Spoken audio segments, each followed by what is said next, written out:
আমার আল্লাহ বলে এই জমিনটা আমি পুরায়া তামা বানায়া দিব।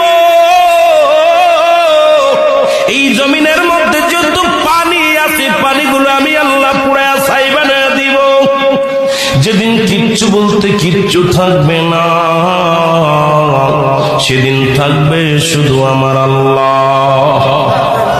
আজকে কার জন্য সুদ খাও, কার জন্য ঘুষ খাও, কার জন্য ব্যভিচার করো, কার জন্য অন্যায় করো রে মন, কার জন্য তোমরা এত বাদই করো।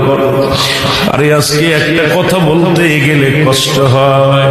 এই জমিনটা আল্লাহ পুরায়া তামা বানায়া দিবে। এই জমিনের মাটিগুলো পুড়ে হবে তামা।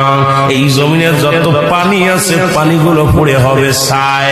এই দুনিয়ার মধ্যে কিচ্ছু যেদিন থাকবে না, ওই তুরস্কের কত বাহাদুর, কত টাকাওয়ালা মিনিটের মধ্যে